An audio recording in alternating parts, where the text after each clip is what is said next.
Tales of Bhola Grandpa by Manoj Das now let's learn about the author and the text. Manoj Das, born in 1934, is an Indian award-winning bilingual writer who writes in Oriya and English. He has written many novels, short stories, poems, travelogues and articles on history and culture. This text is an edited version of Das's short story, which narrates Bhola Grandpa's hilarious adventures seen through the eyes of a young man who had known him closely. The simplicity and forgetfulness of Bhola Grandpa provides an element of humor on which the story hinges. Bhola Grandpa and his wife lived at the western end of our village. A large bokal tree overshadowed their hut. In the bokal tree lived a small troop of monkeys. Bhola Grandpa and his wife did not mind it. One moonlit night, we were returning from a festival. The road was long and foggy. I was riding on the village chowkidar's shoulders. Suddenly, Bhola Grandpa let out a loud wail. Everyone in our party was surprised. We halted. Inquiry revealed that Bhola Grandpa had taken his grandson to the festival. He had tightly held onto the two fingers of the boy. He did not realize when those fingers slipped out. Bhola Grandpa was continuing as before.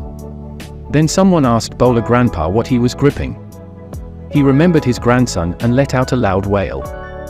My father chose two sharp-eyed men from our party to go back with Bhola Grandpa to the festival. The grandson was found before long.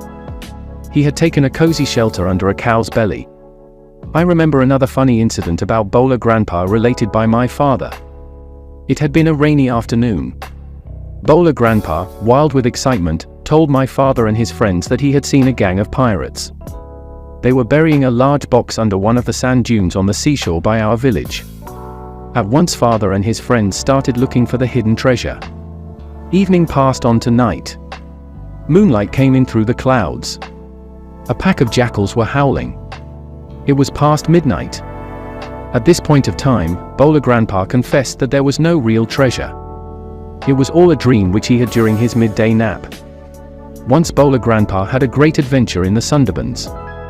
In those days Royal Bengal tigers freely roamed the dense jungles of the Sundarbans. People took care to move about only in groups, particularly after sundown. One evening, Bhola Grandpa was returning from the weekly market. Suddenly, at a distance of about 5 yards behind him, he heard the growl of a Royal Bengal tiger. Bhola Grandpa turned and found the bright gaze of the tiger on his face. Bhola Grandpa instantly climbed up a nearby banyan tree. The tiger roared and circled the tree about 100 times. Then it settled down under a bush without taking its eyes off him.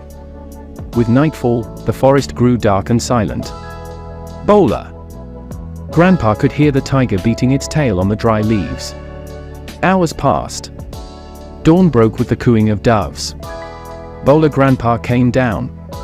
There was a group of men on a mound a little away. Bhola Grandpa climbed the mound and requested the first man he saw for some water to drink. The man had seen the tiger waiting. He was much bewildered. "What is your secret that you simply walked past the hungry beast and it did nothing?" he asked Bhola Grandpa. The tiger was stretching its limbs and yawning. Then, Bhola Grandpa remembered the tiger and looked at it. Bhola Grandpa almost lost his senses in fear. He ran back home.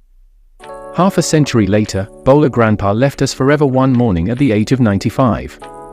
His 80-year-old wife lamented much. She said with a sigh, "The old man must have forgotten to breathe."